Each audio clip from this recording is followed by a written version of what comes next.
Welcome to Mind Myself. Darren, we are so thrilled to have you as part of our team. And as we get started on your interview here, let's talk about your credentials, what you do, and why you're passionate about it. Hey, Esther, thanks for having me. I'm super excited to come on. I know we've been chatting about this for a while, and we finally got to this place where we carved out some time. I'm an athletic therapist by background, a strength and conditioning coach as well, and recently finished my manual osteopathic training out here in Vancouver. I combine all of these practices. I like to kind of consider myself a hybrid professional. I like being able to mix different skill sets, but especially working with manual therapy and then incorporating movement. I take very much a holistic approach to looking at the human body. I think we're super complex. Each individual has their unique DNA and moves differently. Stressors, things that affect them are all very unique to each individual. And I think when we approach a person in a clinic, whether they come to you with pain complaints or movement dysfunctions on the performance end of things within sport, we have to look at them as an individual and versus a study of hundreds of thousands of people. And that's really kind of my take when I see people in the clinic. But yeah, that's a brief synopsis of how I look at things. I'm sure we'll go deeper here as this goes on. For sure. And what makes you so passionate about doing this work? Great question. I truly believe that everybody has gifts. And I think one of those gifts that I have is, and I say this humbly, I don't say this from a place of arrogance, but one of those gifts is helping people and being able to recognize root causes of their pain and dysfunction. It's kind of a unique place to be when you get up in the morning and you go into a place and you see somebody that walks in pain and they've had, whether it's a car accident or a sporting injury that has severely impacted the things they enjoy in their life, or they can no longer play the sport they earn an income from doing, or they can't pick up their kid because their back hurts. It's pretty neat when you go into a clinic, you see this person and you change their life. You give them an opportunity to get back to these things that they really enjoy. And I think that's the exciting part. That's the stuff that kind of keeps me going. That's the passion that you speak of there. Fantastic. And how would you describe your ideal clients or patients? Yeah, great question. I welcome everybody, but obviously we all have a target market, those that we enjoy working with and enjoy to be around. But I think the big thing for me, I value movement. Movement's a big part of my practice. And I truly believe that to get to a place of optimal well-being and health, we weren't designed to sit at desks 24 hours a day. We weren't designed to not move. And that is a big part of my practice. So when somebody comes in, they have to recognize that it's not a passive treatment. We may start in a passive realm. We may start with some sort of manual therapy, but that's never where we finish. And having people understand how to take movement, use it as a systems check. We can go into what that is later, but use it to identify movement problems or warning signs, and then correct it on their own and really become independent in their own treatment versus, coming in and expecting somebody else to fix them. Right. So it sounds like you're wanting patients who are willing to do the work and appreciate movement as part of the whole process. 100%. I think our industry, or my industry, has done a little bit of a disservice in this realm, in the sense of really promoting the idea that you show up at a practitioner's office expecting to be fixed or expecting to be healed by that person with very little effort on your part. Fair enough. And in the treatments that you do, what are your particular focuses? Particular health issues, particular body types, parts? How does that look? I think predominantly people come to see me with some sort of musculoskeletal problem. That's why they end up in my office. Then we go into a whole bunch of other stuff. But predominantly people come and see me because they had chronic low back pain. They've had a history of ACL injuries. That's usually why somebody shows up in my office. But I don't treat necessarily the problem in the sense of why they're there, the symptom per se. I may end up, that low back pain, I may end up treating things that have an effect on their food allergies or food sensitivities, right? So looking at the body from a holistic, interlinked system, often you end up having people come in for one reason and you address it, but then it ends up addressing a whole bunch of other areas as well. Which so is I don't fantastic. know if that answers your question, but go ahead, Star. That's great, because if you're looking at the whole person as a holistic system, then you're going to be treating whatever emerges. So that's awesome. Yeah, 100%. I mean, it's interesting. You'll get, and I'll poke a little bit at the industry here, but you sign up to go to your usual sort of therapy session, and oftentimes they're like, well, we're only going to see you for this portion of your body. We're only going to see you for the knee pain, even though the person said they had knee pain, back pain, neck pain, and then they recently sprained their ankle. And they're like, well, you got to book another appointment. Yeah. Wow. So what does an initial session with you look like and feel like? Yeah, fair enough.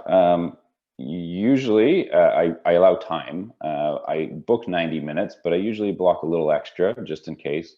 But it's very much a conversation. It's a get to know you session. And I think a lot of people that end up in my office they've seen a lot of different practitioners. They've been around the block. They're coming to me because other things have failed or haven't worked for them. And often they haven't been heard. They haven't been listened to. They've gone to sessions where it's quick. It's 15 minutes in, 15 minutes out. And the practitioners haven't taken the time to really listen to a history, a story, to get to know the person. And so I allow time for just a conversation of, hey, who are you? Who am I? What led you to this place? And then I think of it's kind of like it's like everybody's a bit of a puzzle. So, and maybe that's not the best to refer to people as puzzles, but I'm open with them. I'll say this oftentimes on my first session, like, look, you're a 1,000-piece puzzle. And today I may see 100 pieces of that puzzle, and we'll start to put them together. We're going to lay them out, and this conversation's, laying out the pieces of that puzzle. And then we'll start to look at some very fundamental movement patterns. Can you touch your toes? Can you bend backwards? And I usually start there regardless of whether this person is a high-performing athlete, will recognize some of the things that they need to do in their sport or in their life, things that they can't do now due to this pain. But I always step it back and go, okay, what are the fundamentals of human movement? Because those are truly the building blocks of these higher level components. And so, we look at things, can you touch your toes? Can you bend backwards? Can you rotate? And we look for pain. Like, obviously, if somebody's hurting, I want to know what movement hurts, or are they just in pain all the time? Are we talking about something that could be more physiological by nature versus biomechanical? But I want to see what movements hurt, but more importantly, I want to see what movements don't hurt, but they don't actually move well through those movements, or they don't have full access to those movements, because that's where we're going to zero in. For instance, you bend backwards and you don't really move fully, but it doesn't hurt, right? You don't go through full extension of the spine, but it doesn't hurt you. And then you bend forward, you touch your toes, no problem, but it's excruciating. I'm really interested in why that backward bend doesn't move, more so than why that forward bend hurt. Right. So the whole picture, again, we're Yeah. talking holistic systems. So fabulous. Yeah. So we'll usually finish the session, like I try to hit what I call the low-hanging fruit in a session like that. Like if there's things that are really obvious to me from a mobility perspective that need to be treated, we'll get those out of the way. But I always try to give somebody a few things to do on that day one, you know, 1 or 2 things just to go home and just make sure that they're involved in the process. So there's an exercise or 2, something simple, something that's not going to overwhelm them, and it's realistic for them. So that's typically a session. Yeah. Excellent. So how do your closest friends and colleagues and maybe even some clients, how do they describe you? Just briefly. Yeah, good question. I think most would say I'm probably a little overly serious. I can be. A little OCD, which serves me well in some areas and not so well in others. But yeah, I think, you know, yeah, I would say maybe a little on the serious side and a little OCD. My wife was probably the best person to ask. Well, having experienced a treatment with you, I can say also very confidently that you're kind and compassionate and very gentle and inviting as well. So I want to focus on some of the positive things too. I know. Yeah, and so the other thing would be a little bit of a glass half empty would be what my wife would say. I call it more of a realist, but well, fair enough. But you also are a healer, and you know, I've appreciated your work on my system in my body and being. So I'll just put that out there as well. Thank you, Esther. I appreciate that. You're welcome. And what do you do, Darren, to stay healthy? Yeah, this is a great question, and I think you know, what is health is probably a deeper question, to like a subsection of your question. Because I think we all have these sort of preconceived notions around what health is, or what the media tells us health is. You know, what we should look like, what we should do, what kind of lives we should live. And so I think, you know, and maybe that's a podcast unto itself, you know, what is health? But, you know, on the surface, you go through different stages in life, I think, where you focus on different things and what you think is health. I think having kids changes the picture a big portion for me. So you've got obviously physical health, which we can talk about all sorts of different components in physical health, from nutrition to sleep to exercise. You got mental, emotional health, you know, so there's things in there, you know, from stress, relationships, and they're all intertwined, right? So you've got this big web of like, well, I've got a whole bunch of stuff going on in my, you know, on the mental, emotional side of things, or I'm going through, you know, a stressful relationship, and now my physical health, you know, isn't great. And, you know, sometimes the lack of self-awareness, of understanding how those are intertwined, leads people to seek out help in the wrong box. You know, it's like they're showing up at the gym thinking like, man, I've put on all this weight and I need to train. Meanwhile, you know, their cortisol levels are through the roof and they're not sleeping well, due to, you know, a divorce they're going through, right? So, so what am I doing to stay healthy? I think movement, like I said, is a big portion for me, and movement can relieve stress. Movement, when done well, helps you to move better. It allows you to continue to build strength and performance on top of it. So I generally try to move at least 4 times a week. And when I say move, like some sort of movement-based session that I take 30 to 60 minutes to complete. Now, when I go through busier times in my life, that movement session can look very different. I can, you know, sometimes it's me just stretching and, you know, doing a few things to kind of relieve some stress, breathing exercises, things like that. And then other times when I'm not as busy and I have time, I build out a 2 month sort of more performance program where I'm more focused on how much I'm lifting, how far I'm running. So it really varies. So that's on the physical end of things. Mental end, like the last couple of years with COVID and stuff, has been extremely stressful, I'm sure, for lots of people listening to this. And so many different factors through COVID, and whether it's isolation or the lack of seeing friends, family. This has been a big thing for mental health. And I think for me, I've done a lot more sort of praying, some time alone, reading. I think this has been very beneficial. And then getting out in nature.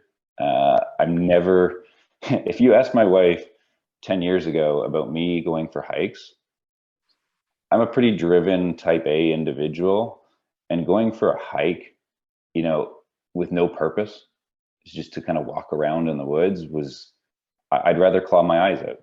And so now, it's one of those things that I'm like, that's really refreshing, just to get away. I leave my phone on my desk and I just go, and we can go out and walk for an hour, and it's, wow, like I feel so much more rejuvenated after it. But yeah, these are things how you change, I think, a little bit, right? And perspective changes over time. I'm currently looking at some sleep stuff on myself. So sleep was an issue for me through COVID. I think predominantly driven by stress. It's much better now, but I've taken up, I'm big on metrics, and I like to look at having some sort of form of objective measurement to change, or something that you can identify as being a problem. And then we can sort of bring in different things that maybe affect it, and we test it, right? So one of the things with sleep that is pretty cool these days is it's become easier and easier to get metrics on how you're sleeping.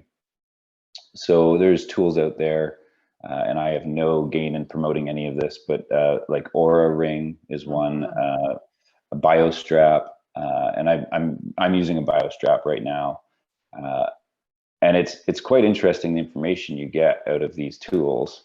So you get how long you're spending in different cycles of sleep, your O2 saturation at different points in the evening, your heart rate variability.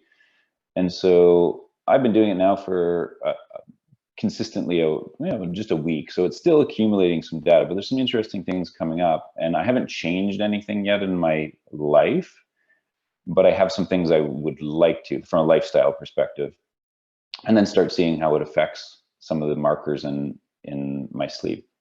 So yeah, and these are things that I look at, right? And I'll go through periods of doing a little bit more, and then some periods of doing a little less. Totally get it. Some great things for us all to consider. And what's something you're grateful for in your life right now? I think family is a big one.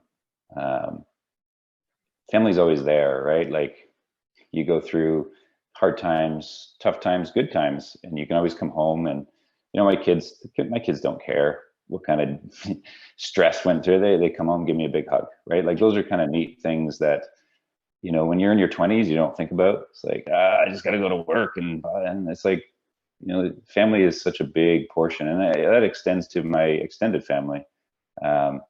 We have a really unique family in the sense that, and I don't know if I've ever told you this, Esther, or not, but my wife and is a twin with her sister in Ontario, and my brother and me married the twin sisters. And so, No, you didn't yeah, tell me I that. haven't told you that. Yeah. So yeah, it's really unique. And so all the cousins, so my brother and my sister-in-law, my wife's sister, have 3 girls, and then we have the 2 children. We have Emma and James, a boy and a girl. And so we go back in the summer and often at Christmas, and they just have a blast. And so yeah, it's really kind of a neat family situation where we're fairly close, and it's fun hanging out. And it's a comfort level with family, right? You don't have the same sort of concerns. Everybody's just, you can be who you are around family. That's fantastic. And not everybody can say that. So what a blessing that is. Yeah, no, it truly is. Yeah. It truly is. Well, we're coming to the end of our interview here. So Darren, what's something you'd like to leave your listener with today? Oh, good question. So we were thinking, we were back in Toronto, and we were just talking before we started this live podcast. We were back in Toronto seeing family for a good chunk of the summer.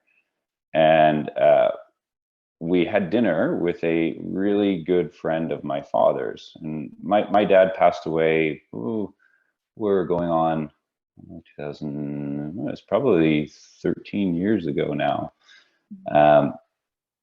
This gentleman and his wife were really good friends of both my father and my mother. And he was diagnosed with esophageal cancer not too long after my father passed away. And he's one of these really solid individuals, and he's much older than I am, obviously. But he, after my dad passed away, he took my brother and me fishing, and like he had a little bit of a vested interest in my brother and me. And he would tell us stories about my dad when they went fishing together and things like that. Things that I didn't really know about my dad, or things that he didn't necessarily discuss fully with us. This is what men do, right? We don't fully discuss everything. So anyways, we had an opportunity to have dinner with him and his wife. And he told us some stories about when he was diagnosed with esophageal cancer, which, if you know anything about cancers, it's a death sentence. It's like, I think it's ridiculous. Like people do not survive esophageal cancer.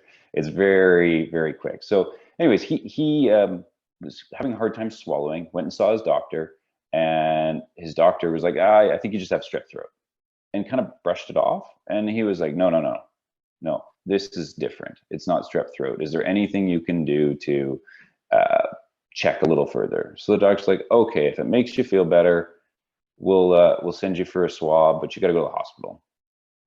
So he goes to the hospital the next week, and doctor calls him the next day after the test, says, you got to come in. And he comes in, sits him down, and is like, look, I missed this. You have cancer, and it's a very large tumor in your throat. Long story short, doctors gave him 4 months max to live.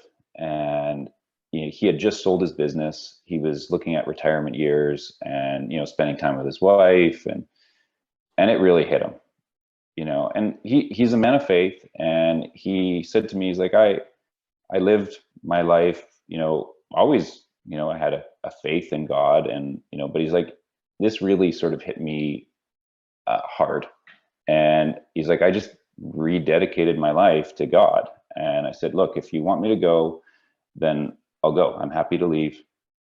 If you give me a few more years, I'm happy to stay. But he made peace with it, where he was at. Anyways, that was 15, 16 years ago. Wow. He's gone through unbelievable treatments. Things like pain, like really awful things that he's gone through. They removed a good chunk of his lung. They removed a good chunk of where the tumor was in the esophagus. His stomach had to be reworked, and now his stomach is like somewhere in his upper chest cavity. He can't sleep laying down. He has to sit. He literally sleeps sitting up. But you talk to this guy and you go, there's no hint of, being angry or upset. Like, he has clear purpose in his life. He works on his car every day. He's helping his neighbors, in the hospital, people in the bed next to him that are going through awful times. He's helping them. Like, really a true blessing that he's been with those years that, God's extended for him. So I think something to leave people with. It's like we all have value, we all have purpose. And I think remembering that we're all made individually with that purpose, and waking up each day and looking at the world through that lens is hugely beneficial. Wow, what an amazing message. So thank you so much for your time, Darren, and your expertise. And for anyone watching this, feel free to check out Darren's profile in more detail here and book an appointment. You will experience amazing results. I know this. So thank you, Darren. Thanks, Esther. Appreciate it.